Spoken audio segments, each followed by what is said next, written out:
You never feel happy.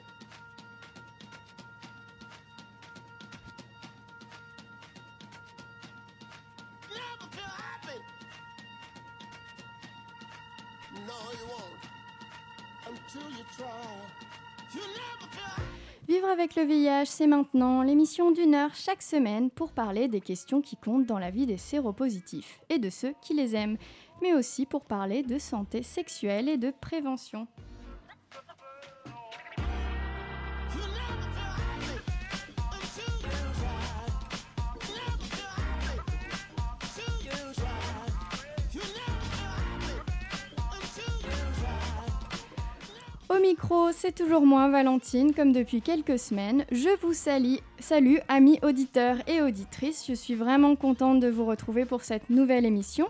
Et je suis heureuse d'être accompagnée, comme chaque semaine, de Momo. Oui, bonjour à toutes les auditrices et les auditrices.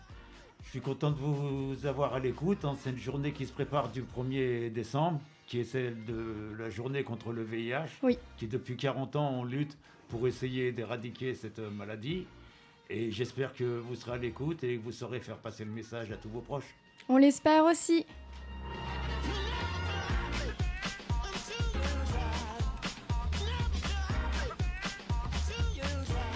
Nous consacrons l'émission à la sérophobie. Rappelons ce qui se cache derrière ce terme, c'est le fait d'être victime de discrimination ou de stigmatisation parce que l'on est séropositif au VIH. En deuxième partie, comme l'a dit Momo, nous reviendrons sur les actions des associations et des militants autour du 1er décembre, la journée mondiale de lutte contre le sida. Il y aura des manifestations, des campagnes de communication, des stands d'information, car le combat continue en 2021. Nous passerons ensuite, comme d'habitude, aux annonces du cœur, pour finir avec les infos de la semaine.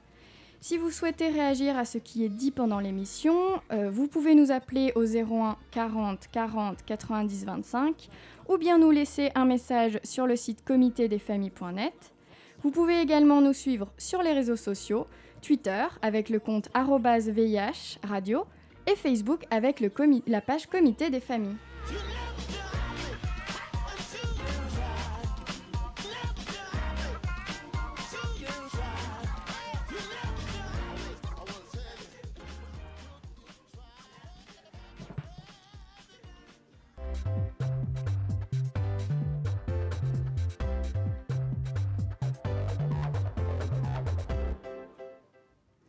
La plupart des Français pensent être bien informés sur le VIH et le sida, et pourtant, beaucoup ne savent pas que sous traitement, une personne séropositive au VIH ne transmet pas le virus. Je le rappelle, grâce aux antirétroviraux, la transmission du virus n'est pas possible, ni lors des rapports intimes, ni par voie sanguine, ni entre la mère et l'enfant. Désinformée, la population va parfois malheureusement jusqu'à stigmatiser, discriminer et repousser les personnes vivant avec le VIH. C'est ce que révèle le rapport d'enquête du CRIPS d'Île-de-France. C'est le Centre régional d'information et de prévention du sida de Paris. Bastien Vibert, responsable des programmes VIH-Sida pour cet organisme, vient nous présenter cette enquête. Bonjour Bastien. Bonjour. Nous avons également à ses côtés Bernard Bassama, membre de notre association Le Comité des familles. Bonjour Bernard. Bonjour. Comment vas-tu ? Assez bien. Oui.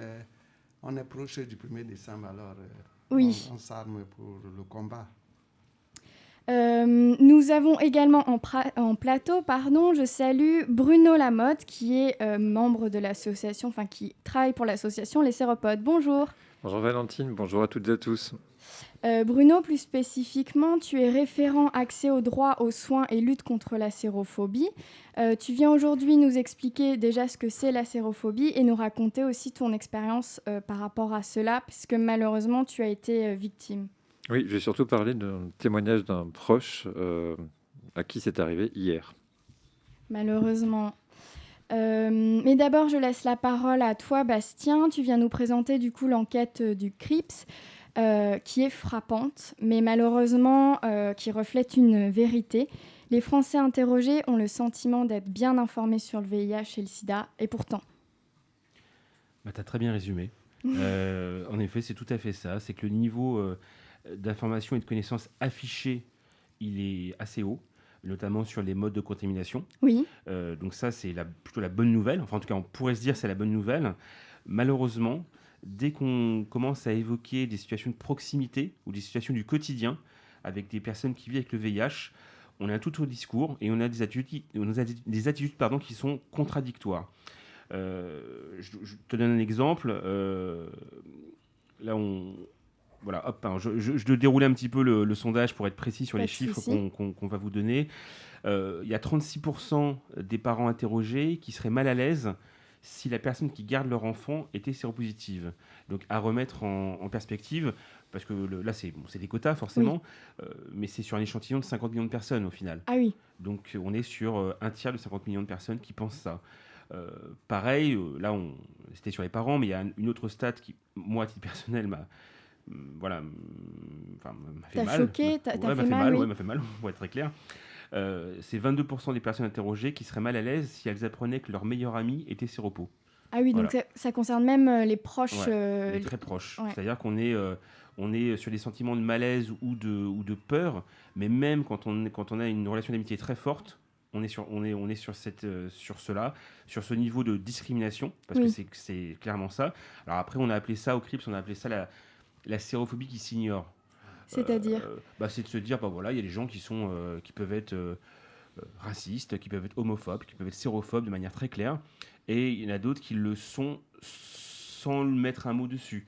Mais c'est clairement ça aujourd'hui. On Oui. a des statistiques qui sont très claires, qui sont faites par l'Institut CSA, etc. Enfin voilà, qui sont très carrées là-dessus. Donc c'est une base de travail. Aujourd'hui, on parle de ces chiffres-là, mais derrière, qu'est-ce qu'on fait de ces chiffres-là? Oui. Et c'est là où le rôle des associations de patients, il est absolument nécessaire pour rappeler cette évidence que tu viens de dire au départ, cette évidence scientifique, hein, qui est un message qui n'est pas un élément de communication, mais qui est vraiment une vérité scientifique, qui est qu'une personne sous traitement ne contamine pas ses partenaires, puisque simplement le traitement bloque la transmission. Oui. C'est une évidence, un fait scientifique qu'on connaît depuis presque 15 ans. Oui. Maintenant, il faut le mettre à hauteur, il faut le faire digérer par la société, parce que c'est le cœur de toute la discrimination, puisqu'aujourd'hui, tous les chiffres qu'on a donnés, la raison de cette peur, elle a été interrogée dans l'enquête, Oui. et c'est la peur de la contamination. Mais est-ce que dans l'enquête, vous avez posé la question de justement, est-ce que les Français savaient que sous traitement, une personne vivant avec le VIH ne transmet pas le virus? Alors, il y a une mauvaise et une bonne nouvelle. Je vais commencer par la bonne. Oui. C'est qu'on a une meilleure connaissance du I égale I Oui. depuis 2017. Parce que depuis 2017, on avait les chiffres de l'association AID qui étaient que 87% des personnes ne connaissaient pas. C'est Oui. extrêmement bonne nouvelle.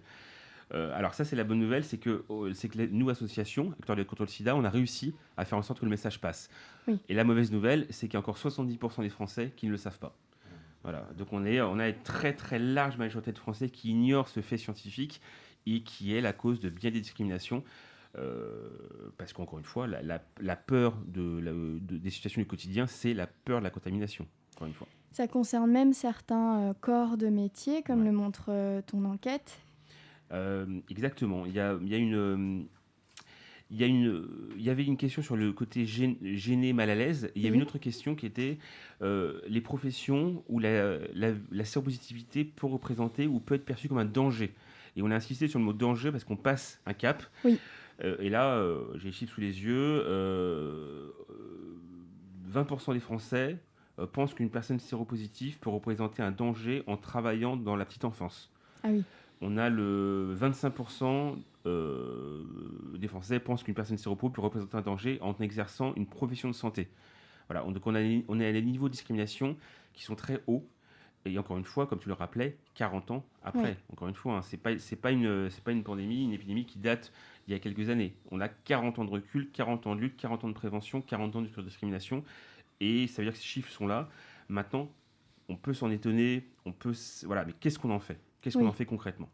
Et c'est là où, encore une fois, le rôle des acteurs de terrain d'autosupport, il est absolument central et absolument nécessaire. L'enquête également, elle montre que la discrimination, la sérophobie, elle touche énormément la sphère du couple. Oui. Ça, c'est le chiffre qui est le... Enfin, après, chacun se fait son opinion, mais pour moi, c'est le chiffre le plus terrible. C'est que pour 63% des Français, des personnes interrogées en tout cas, la séropositivité ou le critère de la séropositivité est un critère important pour se lancer dans une relation sentimentale. Donc c'est quand même assez... Enfin, C'est-à-dire que ne pas vouloir, enfin, mettre ce critère-là pour quelqu'un, c'est se priver d'une belle rencontre au final. Oui. C'est ça qui est terrible.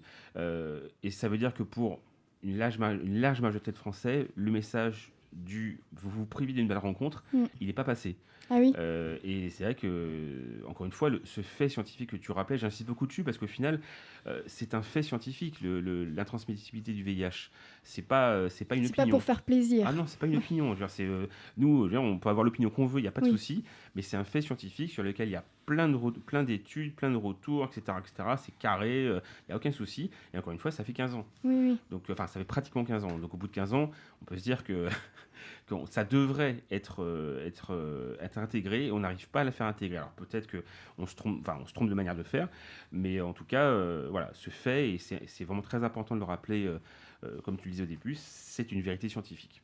Mais alors pourquoi les Français se sentent mal à l'aise ou ils voient un danger? Là aussi, votre enquête a tenté de trouver des réponses. Bah, pour l'immense majorité, c'est la peur de la contamination. C'est très simple. C'est-à-dire qu'une personne, un parent qui a répondu en disant voilà, moi je me serais mal à l'aise si mon enfant, si l'enseignant de mon enfant était séropo. Bah, en fait, pour plus de 70%, c'était parce que ils ont peur de la contamination pour leur enfant. Voilà. Pourtant, les modes de contamination ne sont pas présents Clairement pas. entre Clairement un pas. enfant et l'enseignant, et qu'en plus, Ouais. il y a, encore une fois, on le dit, ce traitement qui bloque le virus. Bah, on est sur de la peur irraisonnée. C'est-à-dire qu'on est... voilà. Alors après, comment aujourd'hui on arrive à faire baisser les préjugés, je dis entre guillemets l'imaginaire autour du VIH, etc. Ça, c'est un enjeu qui prend du temps, sur lequel on est tous et toutes mobilisés. Mais il y a très clairement... on avait ce slogan, alors qui est un petit peu... Voilà, c'est plus de vérité, moins de préjugés. Oui. Mais c'est qu'il y a des vérités scientifiques qui sont établies, mais malheureusement, il y a toujours un imaginaire, un stigma autour du VIH qui est extrêmement fort.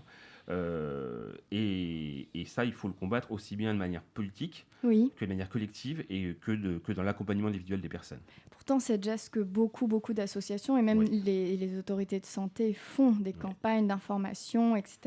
Notamment autour du 1er décembre, c'est un thème, on en parlera tout à l'heure, qui revient beaucoup. Mais il y a 364 autres jours. Oui. Voilà, c'est le 1er décembre, en effet, on est tous et toutes mobilisés. Mais il ne faut pas que ça devienne un marronnier, entre guillemets. Oui. C'est en effet c'est le moment où les journalistes, et c'est bien, alors hors médias spécialisés, mais peuvent aussi parler du VIH, et c'est très bien parce que ça permet voilà, de reparler du dépistage, de reparler avec le VIH, etc. Mais la vie avec le VIH, malheureusement, c'est pas que le 1er décembre. Oui. C'est tous les jours. C'est tous les jours il y a des situations de discrimination. C'est tous les jours il y a des situations d'autodiscrimination. Et la vie avec le VIH, c'est d'abord la vie. Oui. Et donc, c'est du quotidien, c'est heure par heure, minute par minute. Et ça se vit au-delà d'un rapport d'enquête Oui. qui oblige, entre guillemets, qui nécessite une réaction d'ampleur. Comment vous réagissez à l'annonce de ces chiffres, Bernard, Momo?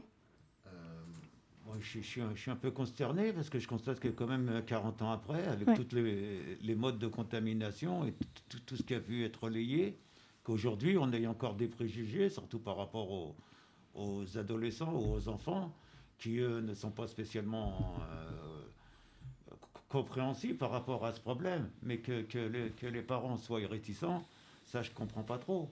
Maintenant, est-ce qu'il n'y a pas un délaissement d'un autre côté, de peut-être du préservatif au niveau des adolescents, s'ils ne savent pas que une partenaire qui est séronégative, lui ne sera pas contaminé. Est-ce qu'il n'y a pas peut-être un relâchement par rapport à ça? Je ne sais pas, il faudrait voir selon.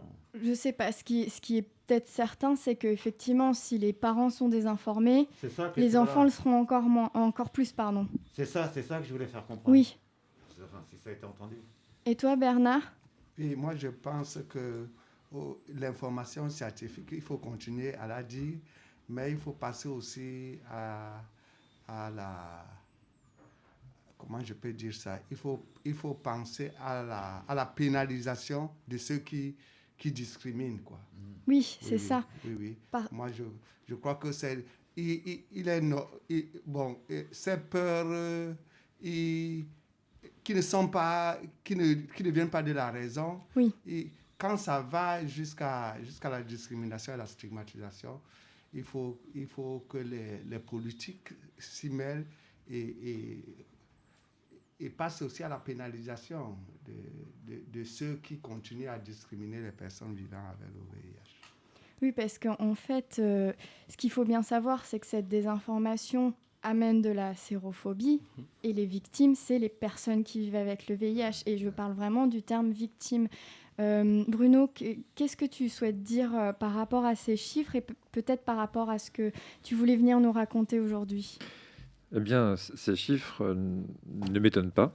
Nous les connaissons et pour être en contact quotidien avec des personnes victimes de sérophobie, je peux attester qu'effectivement, ils existent et ils existent dans l'ensemble en fait des communautés, des personnes vivant avec le VIH, parce qu'en réalité, les personnes vivant avec le VIH, elles ont en commun que le VIH.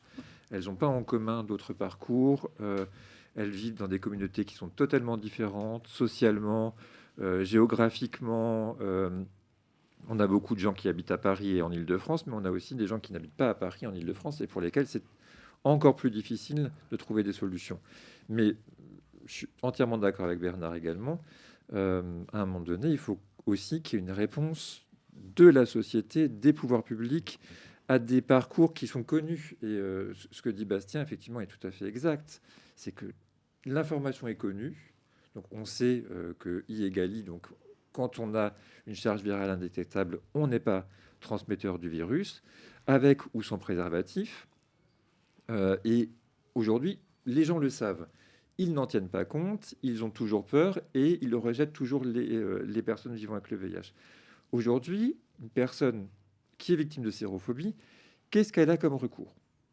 Elle va aller au commissariat, on va lui rire au nez en lui disant « c'est quand même pas grave ». Enfin, à un moment donné, par exemple, on parlait avec Bastien d'un élément qui est traumatisant pour tout le monde. Que dans son couple, on soit victime de sérophobie ou dans une relation sexuelle hors couple, on soit victime de sérophobie, c'est quelque chose de traumatisant. Parce que pour le coup, c'est de l'intime et on est extrêmement blessé. Si on va au commissariat en disant mon petit ami a refusé d'avoir une relation sexuelle avec moi parce qu'il a appris que j'avais le VIH, que va dire le policier ? Pas grand-chose. Que va dire le procureur de la République ? Pas grand-chose. Que va dire la défenseur des droits ? Pas grand-chose non plus. Etc., etc. Une personne, c'est l'essentiel de nos cas, par exemple, qui se fait refuser un rendez-vous chez le chirurgien dentiste. Oui. Ou chez la gynéco. Oui. Ou chez la gynéco, c'est les professions les plus touchées. Qu'est-ce qu'elle a comme recours ? Elle peut effectivement saisir l'ordre départemental des chirurgiens dentistes ou des gynécologues. Ça va prendre un temps infini. On va lui proposer tout d'abord une médiation, alors que cette personne-là, elle n'a plus envie de voir la personne qui l'a discriminée. Elle a envie vraiment de l'oublier. Et elle a envie que la personne soit sanctionnée pour la société, pour l'exemple. Eh bien, il n'y aura pas de sanction si la médiation n'aboutit pas. Eh bien, c'est absolument inacceptable. Et ça, c'est notre quotidien à nous, association de patientes et de patients. Et je pense qu'à un moment donné, effectivement, il faut qu'il y ait une réponse des pouvoirs publics. Mais pour être plus pragmatique ou plus concret, un de mes très proches, hier, dans la même journée, a été effectivement chez le dentiste. Alors un dentiste qu'il ne connaît pas puisqu'il vient de déménager à Orléans, en venant de Paris. Et il est allé chez la dentiste. Il lui a dit, je ne sais pas pourquoi, mais il lui a dit, j'ai le VIH, voilà, je tenais juste à vous le dire. Eh bien, la dentiste lui a dit, ah ben non, mais alors là, c'est pas possible, vous allez à l'hôpital. À l'hôpital ? À l'hôpital. Voilà. Et donc, du coup, effectivement, il a dit, mais non, mais enfin, je ne vais pas aller à l'hôpital, je viens juste pour un détartrage, c'est à vous de le faire. Et elle lui a dit non, non, pas du tout. Et d'ailleurs, si vous continuez, si vous restez ici, j'appelle la police. Résultat, il est sorti parce qu'il n'avait pas envie de faire un scandale et que d'autant plus que tout le monde dans le cabinet l'a entendu, parce qu'il y avait quand même 7 ou 8 personnes qui étaient dans la salle d'attente et qui l'ont entendu. Donc, il est sorti, un peu traumatisé. Et il a appelé une membre de sa famille en lui disant ce qu'il avait vécu et qui lui a dit t'as qu'à t'en prendre qu'à toi. Si tu n'avais pas fait des conneries quand tu étais jeune, tu n'aurais pas eu le VIH. Donc double épisode Double sérophobique. épisode dans la même heure. Ouais. Dans la même heure. Et ça, c'est pas du tout un cas exceptionnel. Ça arrive quasiment tous les jours. Ça arrive quasiment tous les jours. Et je vais donner un autre éclairage à celui de Bastien dans le sens opposé. C'est-à-dire que Bastien parle de la population qui n'a pas le VIH et de sa compréhension du VIH et des personnes qui vivent avec. Nous, on a mené une étude avec une vingtaine d'associations de patientes et de patients sur le vécu des personnes vivant avec le VIH et notamment sur un volet sérophobie, mais pas que. 58% des personnes vivant avec le VIH ont vécu de la sérophobie et elles le disent d'emblée. Comme le dit Bastien, il y a aussi la sérophobie qu'on ne voit pas, mais on pourra en reparler tout à l'heure. Oui. Mais en tout cas, 58% des personnes vivant avec le VIH a rencontré de la sérophobie, 25% dans l'année. 25% dans l'année. Eh bien, 58% des personnes vivant avec le VIH aussi a déjà eu des tentatives de suicide. 58%. Et quand on parle de sérophobie, on ne se rend pas compte non plus de l'impact que ça a sur la personnalité des gens.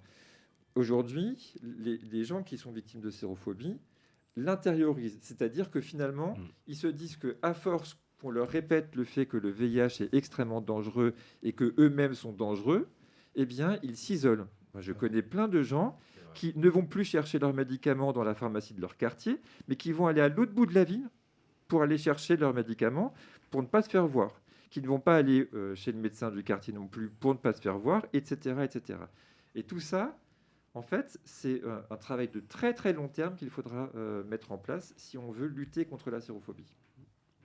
Tu parlais de tentatives de suicide, ça montre à quel point c'est impactant. C'est pas juste des remarques désobligeantes ou bon, c'est énervant et puis on passe à autre chose. C'est vraiment quelque chose qui s'ancre en les personnes et qui les blesse, qui les bouleverse jusqu'à avoir envie de se faire du mal et de disparaître. Ça, c'est important de le dire. Est-ce que tu as déjà vu d'autres épisodes sérophobiques? Parce qu'on parlait donc là de la relation avec le personnel de soins, de santé, mais ça peut toucher également la sphère intime, familiale aussi. Est-ce que tu as déjà, toi, rencontré des épisodes sérophobiques ou d'autres de tes proches?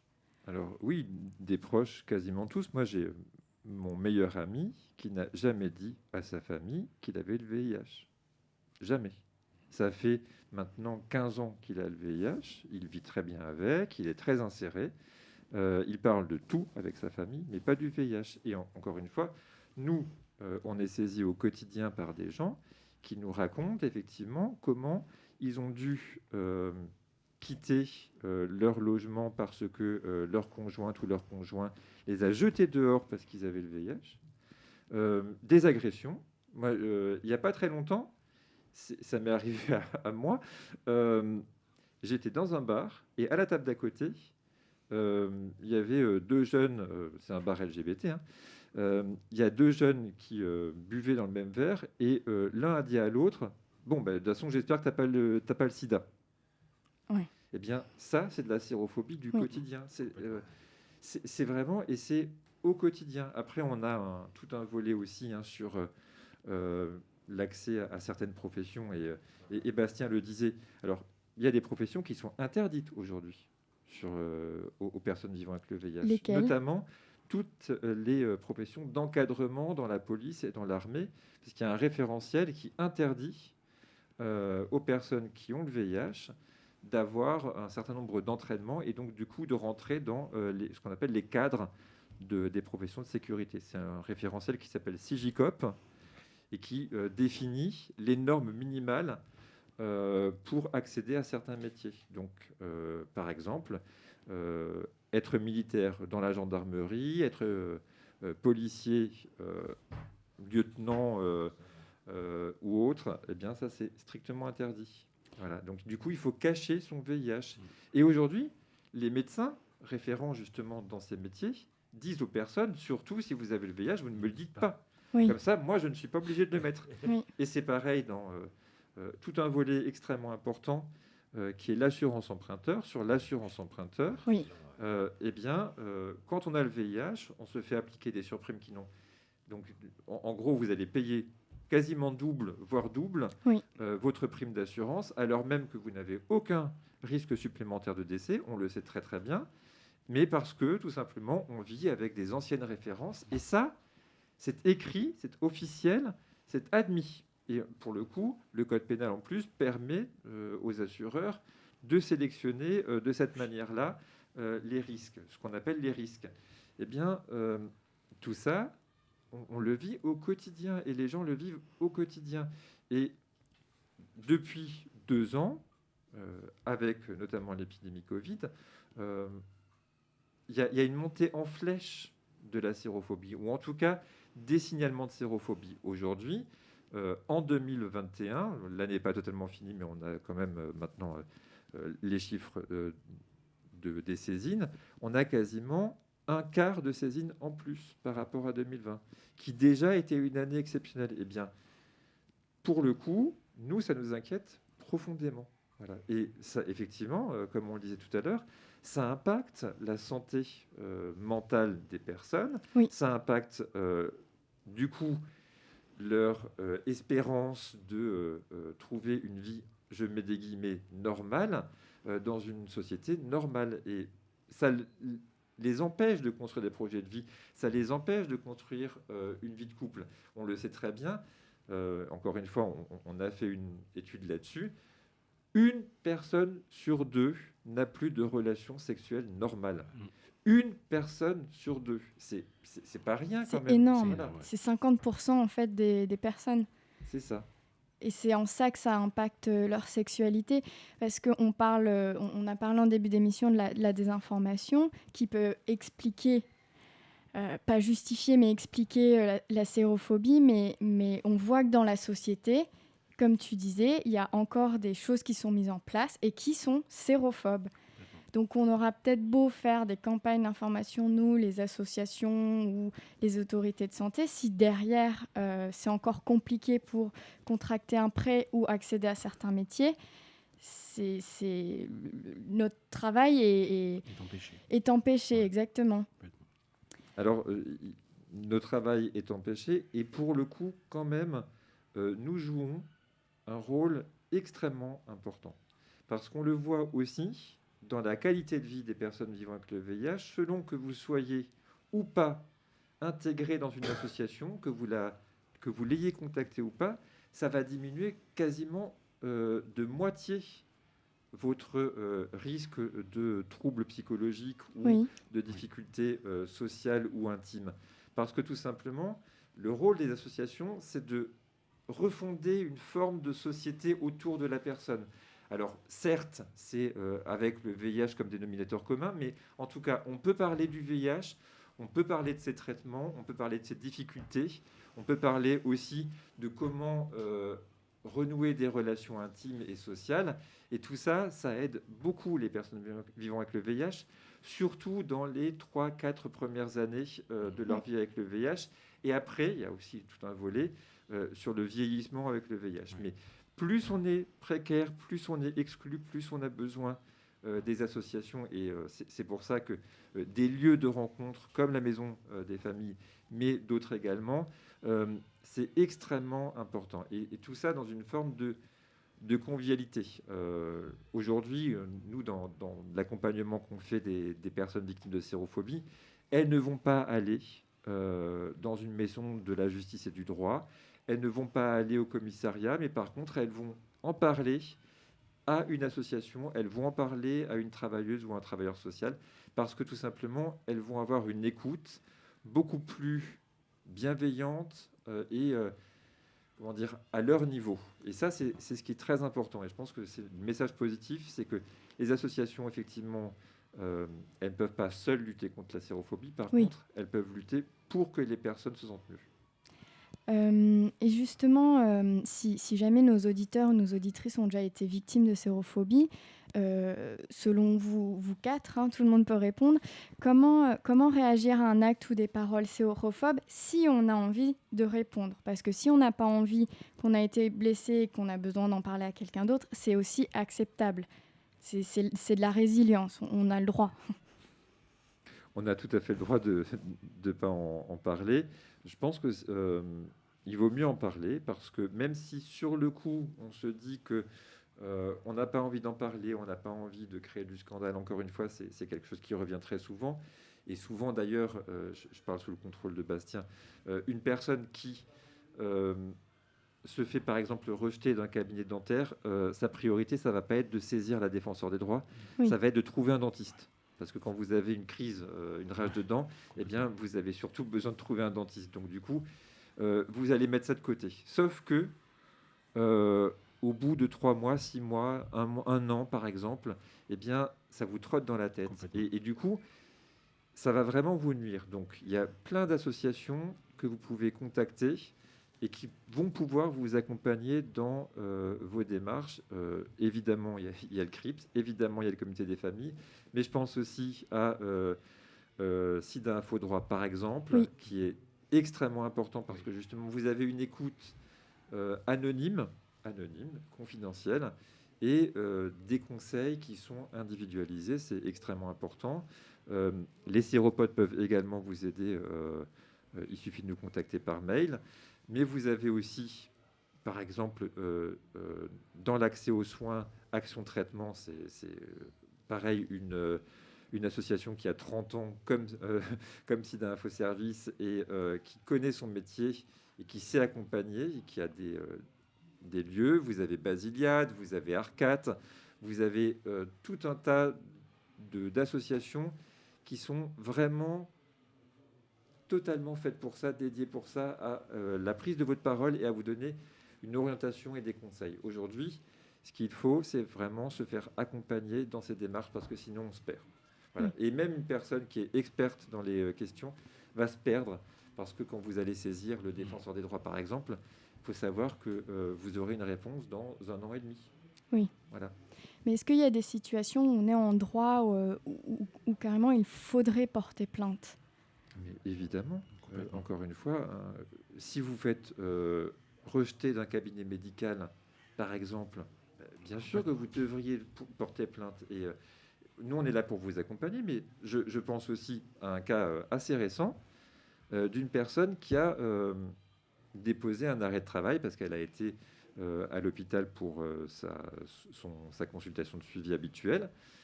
Et sa directrice des relations humaines a montré l'arrêt de travail à tout le monde en disant « Ah, pourquoi il est en affection à votre avis ? Je le savais qu'il était séropo. » Voilà. Et ça arrive, pas quotidiennement, mais en tout cas, ça arrive régulièrement. Alors, évidemment que là, il faut porter plainte, mais il faut y aller en étant accompagné, en s'étant armé, parce que le problème, c'est que aujourd'hui, les parcours pour faire valoir ses droits sont des parcours du combattant dans lesquels on va vous mettre plein d'embûches et dans lesquels on va essayer de vous dissuader de déposer plainte ou en tout cas d'avoir un recours, parce qu'il n'y a pas qu'une plainte pénale, il y a plein d'organismes qui existent, et je parle plusieurs fois de la défenseure de droit, mais c'est pas pour rien, c'est qu'elle a un rôle normalement extrêmement important, sauf que comme elle est multi-sollicitée et que le législateur lui a donné plein de missions, eh bien, plus elle a de missions, moins elle peut faire son travail correctement. Donc, du coup, faites-vous accompagner parce que nous, on peut la solliciter de manière plus importante pour que les dossiers soient pris en compte plus rapidement. Je vois, Bastien, que tu as acquiescé à chaque parole. Bernard, oui? Oui, je voudrais ajouter le recueil que Aide fait aussi. Oui. Le recueil de Aide. Et je voudrais vous prendre un exemple de discrimination au niveau des EHPAD. Oui. C'est-à-dire que les personnes vivant avec le VIH qui vieillissent, elles se retrouvent là et, un exemple, elles ont besoin de manger. Alors, des infirmières ou des personnes, des aides-soignants qui travaillent là-bas, ont peur de les donner à manger, vous voyez. Ça fait que ça pousse des associations à vouloir créer des comme, je vais dire ça comme des ghettos, c'est-à-dire des EHPAD où les personnes séropositives vont se retrouver entre elles. Vous voyez jusqu'où ça pousse. C'est-à-dire qu'on se retrouve presque comme aux années 80 où on disait qu'il fallait parquer les personnes séropositives entre elles. Et c'est vraiment triste qu'en 2021, on se retrouve encore dans cette situation. Moi, je dis dans tous les cas, comme Bruno l'a dit, il faut en parler. Il faut en parler. Et c'est triste qu'on se retrouve avec une maladie où il n'y a que le médecin qui connaît votre statut. Si vous ne pouvez pas dire à vos amis, vous ne pouvez pas dire à vos familles comment on peut vivre. Ouais. Et c'est ça qui pousse des personnes à vouloir parfois se suicider. Parce qu'on a beau dire, on est fort, je vais garder ça sur moi. Mais il y a des moments, on est des êtres humains, il y a des moments de fragilité. Évidemment. Et si on est obligé de garder toute sa vie à toi seul, tous ces coups qu'on reçoit, à la fin, ça peut pousser à vouloir se suicider. Et c'est triste. Je vous remercie en tout cas de vos interventions. On va un peu reparler de ce sujet, mais passons maintenant au second sujet du jour, qui est le 1er décembre. Alors je vais vous poser une question, je pense que vous connaissez la réponse. Savez-vous quand est apparue la Journée mondiale contre le sida ? Ah. Oh la colle. Moi, je peux répondre si tu veux. Oui, vas-y, Momo. Moi, à ma connaissance, ça s'est passé dans les années 91 à peu près. C'est Lynn Renault qui avait demandé à mobiliser toutes les chaînes pour qu'on puisse parler de ce problème-là, parce qu'il y avait, on va dire, c'était le début de l'épidémie, on va dire, ici. Il y avait beaucoup de discrimination autour des homosexuels et des drogués. Et elle a lancé cette initiative de bloquer les 6 chaînes. En ce temps-là, il y avait que 6 chaînes, pour faire une mobilisation de journée contre le VIH. Et ce jour-là, elle a reçu des délégués du ministère de la Santé. Et depuis ce jour, cette journée, elle est restée comme la journée mondiale du VIH. Et elle a beaucoup fait avancer les choses. Alors, c'est plus mondial que ça. Évidemment, l'action de Lynn Renault a été très importante en France, mais c'est à l'initiative de l'OMS, l'Organisation mondiale de la santé, et tu étais prêt, c'était en 1988. Depuis 33 ans, le 1er décembre est l'occasion de se mobiliser contre le VIH et le sida, on l'a dit, de mener des actions d'information, de prévention à travers le monde, mais également de rendre hommage aux victimes du sida. Depuis sa création, le 1er décembre permet de faire porter aux autorités de santé et au grand public des messages politiques. C'est le cas encore cette année où le mot d'ordre est « Stop à la stigmatisation », d'où le thème aussi de notre émission. Les personnes vivant avec le VIH ont une vie, et je reprends ton expression, entre guillemets, normale. Aujourd'hui encore, nous l'avons vu avec l'enquête du CRIPS, beaucoup de Français pensent à tort le contraire et sont stigmatisants. C'est pour lutter d'ailleurs contre cette idée reçue que le laboratoire Gilead lance la campagne Tirons un trait. Je ne sais pas si vous l'avez vu. En fait, c'est la station parisienne Concorde qui a été rhabillée pour l'occasion du 24 novembre au 7 décembre. La station, je rappelle, elle est sur la ligne 8 à Paris. Et en fait, ce sont des grandes affiches où il y a un texte, où la moitié est barrée. Donc, ce qui est barré, ce sont les aspects négatifs de la vie d'une personne séropositive au VIH. Et en fait, ce qui en ressort, c'est que des paroles positives. Et c'est en fait le but, c'est de faire prendre conscience à tous que le quotidien des personnes vivant avec les VIH peut être amélioré. Je pense que vous avez entendu aussi parler de la marche de l'association ACT UP, évidemment. Je ne sais pas si vous allez y participer. Oui. Oui. Oui, Bastien, tu vas y participer. Oui, bien sûr. Je trouve ça essentiel. C'est une marche interassociative. C'est une marche, en effet, où il y a peut-être moins de monde qu'avant. Oui. Mais c'est une marche qui est une focale déjà de se retrouver, de retrouver une forme d'énergie. Oui. Et je trouve ça assez essentiel. En fait, c'est une marche historique qui a lieu donc, chaque année à Paris. Cette année, le mot d'ordre est précarité sanitaire, riposte communautaire. Donc c'est une marche militante, politique et revendicative qui a pour le but d'attirer l'attention des pouvoirs publics cette année sur l'accès des personnes migrantes au système de santé français. Je ne sais pas si vous étiez au courant du thème de cette année. Il est paru hier. Oui, c'est vrai qu'il est paru un peu hier, mais il m'avait donné le mot un petit peu avant, je l'avoue. Comme je le disais la semaine dernière, le 1er décembre marque également l'inauguration de la place des combattantes et combattants du sida à Paris, en hommage aux victimes du sida, mais aussi aux personnes vivant aujourd'hui avec le VIH, aux militants et aux soignants acteurs de la lutte. Toujours à Paris, le Cercle du Marais organise les 6 heures de natation le samedi 4 décembre à la piscine Georges Valeret au 148 avenue Gambetta dans le 20e arrondissement. C'est un marathon sportif qui coûte 6 € et tous les dons seront reversés à des associations partenaires qui luttent contre le sida. Donc si parmi vous on a de grands nageurs, n'hésitez pas. En tout cas, moi, je ne nage pas très bien, donc on va éviter de couler devant tout le monde. Et enfin, jusqu'au 5 décembre 2021, l'ARS Île-de-France mène la quinzaine du dépistage du VIH et du IST.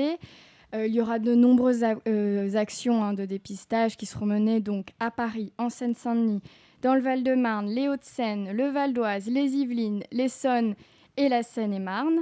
À cette occasion, plusieurs associations, dont le Comité des familles, sera présent dans plusieurs hôpitaux pour tenir des stands d'information, de prévention et proposer aussi des dépistages. C'est l'occasion, via des autotests ou des TROD. Est-ce que vous allez participer, au-delà de la marche, Bastien, à des actions menées ? Évidemment, je n'ai pas pu parler de toutes les actions dans toute la France. Comme tout acteur contre le VIH, on est mobilisé sur tout ce qui est espace public pour des actions de stands d'information, parce qu'en effet, ça nous permet de... Alors, ces stands-là, il y a plus ou moins de monde, ça dépend, parce que ça dépend s'il pleut aussi, mais ça permet surtout de reparler, de remettre le VIH comme un sujet du quotidien, Oui. et non pas comme un sujet exceptionnel. Parce que le plus souvent, on voit ça comme un sujet un peu loin, mais au final, le VIH, c'est un sujet du quotidien et ça permet de reparler de tout ça. Et donc, on sera là pour parler prévention, pour parler discrimination, pour parler dépistage. Parce que je reviens juste à ce que disait sur le dépistage. C'est extrêmement intéressant parce que le dépistage, évidemment, c'est un acte pour savoir où on en est de son statut sérologique et d'adapter sa prévention.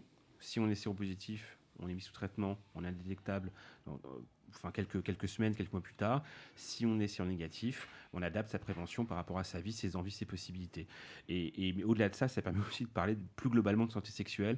Oui. Et c'est pour ça que tout ce qui est dépistage est extrêmement intéressant pour faire un check de vie au final. Donc ça c'est très chouette que l'ARS ait décidé de faire ça et que surtout ça a été suivi, parce que l'ARS peut décider et puis ne pas être suivi, mais que les associations aient suivi, je trouve ça vraiment, vraiment très chouette pour toutes et tous.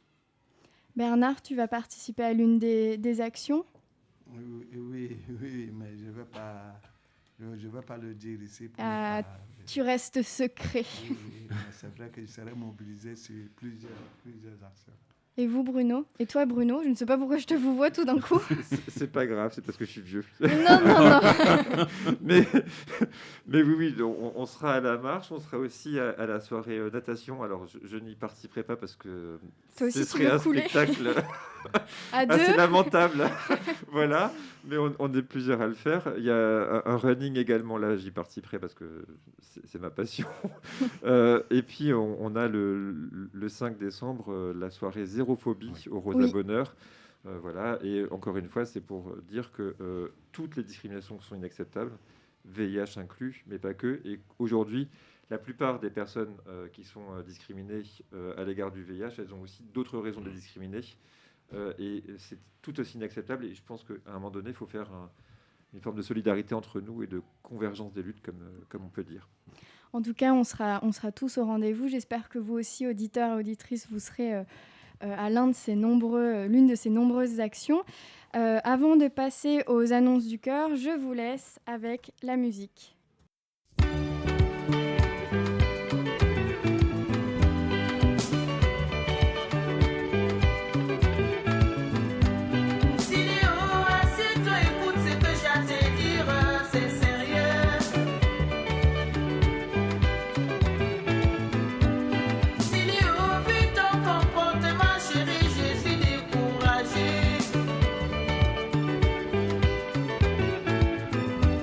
Sileo,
Vous êtes à l'écoute de Vivre avec le VIH, l'émission qui donne la parole aux séropositifs et à ceux qui les aiment.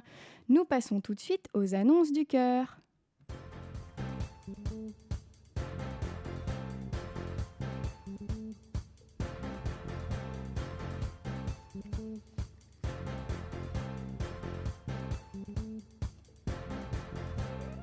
Je le rappelle, pour publier un message, rendez-vous sur notre site Comité des familles à la rubrique Annonces. Pour ce faire, il suffit tout simplement de vous inscrire avec une adresse mail et de renseigner un pseudo. Si vous avez des questions, appelez-nous au 01 40 40 90 25.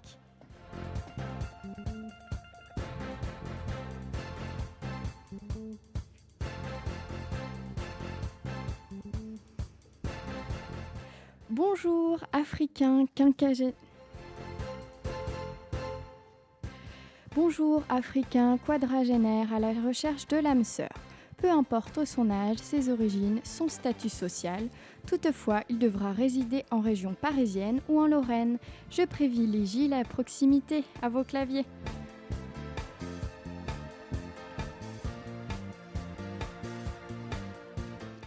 « 58 ans, situation stable, vivant à Paris, je recherche une relation urgente et stable.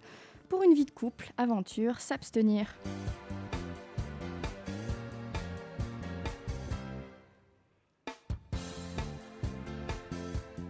Bonsoir, moi je suis Serge, je réside au Cameroun, à Douala. Trouver une femme serait un bonus pour moi, alors les filles, n'hésitez pas à me contacter.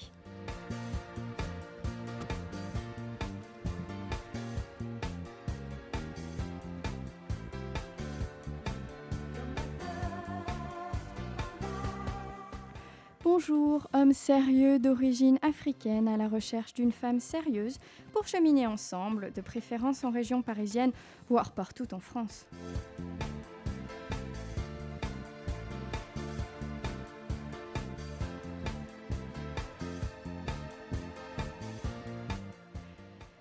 Bonjour, moi c'est Aimée, 32 ans, célibataire, sans enfant, résidente au Cameroun. Je suis à la recherche d'un homme sérieux qui sait ce qu'il veut pour une relation pouvant aboutir au mariage, si affinité, résidant lui aussi au Cameroun ou non.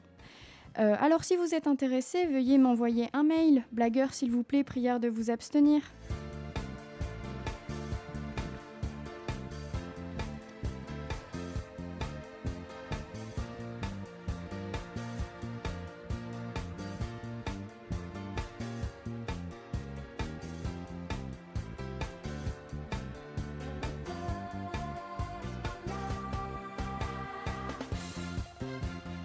Les annonces du cœur, c'est fini pour cette semaine. N'hésitez pas, comme je vous le disais, à en envoyer sur notre site. Nous passons maintenant à une petite pause musicale.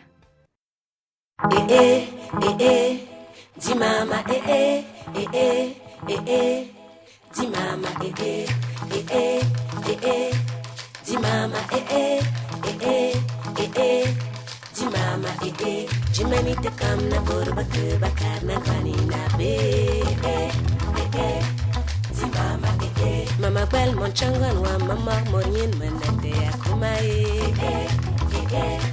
dis mama mama bo mama ke tout nyola sina mangwan wa matanange dis mama jimani te kam na borba ke bakar na kwani na be dis mama jimani te kam na borba ke bakar na kwani na be dis mama dam te peu de maninge mabo mamangi dis mama dam te peu de makogalan mongwana nangi dis mama dam te peu de majagi mongwana kunmai dis mama ajobe bankole ajobe bankole bakam mam bankole baba wule mam bankole baba wule yalu bankole baba wule yamos bankole ni nongasi bankole ni tumanku bankole ni tangayo bankole jirigan kong kong bankole jirigan fufu bankole jirigan bankole jirigan kong kong bankole jirigan fufu bankole baba wule yalu bankole baba wule yamos nongasi, bageni tumanku, bageni tangayo, bagola jiragan jiragan, bagola jiragan kong kong, bagola jiragan fugu fugu, bagola jiragan jiragan, bagola. Ti mama ti mama ti mama ti mama ti mama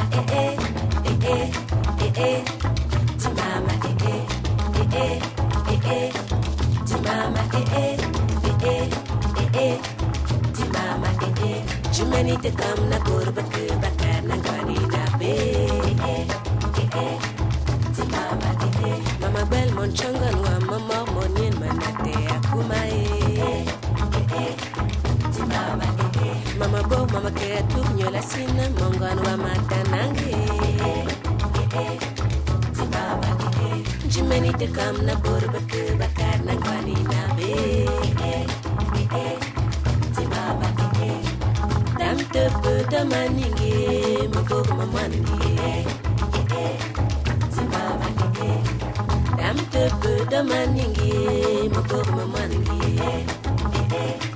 ti mama dam te pe da mapirin mongana nange ti mama dam te pe da majagin mongana kunmai ti mama ajobe bankole ajobe bankole baba wule mam bankole baba kom mam bankole baba wule yalu bankole baba wule yamos bankole ni nongasi bankole ni tumanke bankole ni tangayo bankole jiragan bankole jiragan kong kong bankole jiragan fugu fugu bankole jiragan bankole jiragan kong kong bankole jiragan fugu fugu bankole baba wule mam bankole baba kom mam bankole baba wule yalu bankole baba wule yamos bankole ni nongasi bankole ni tumanke bankole ni tangayo bankole jiragan bankole jiragan kong kong bankole jiragan fugu fugu bankole jiragan bankole jiragan kong kong bankole jiragan fugu fugu bankole jiragan bankole jiragan kong kong bankole jiragan fugu fugu bankole jiragan bankole jiragan. C'est déjà la fin de notre émission. J'espère qu'elle vous a plu. Nous n'aurons pas le temps de parler des informations de la semaine malheureusement, mais n'hésitez pas à les retrouver sur notre site comitédesfamilles.net.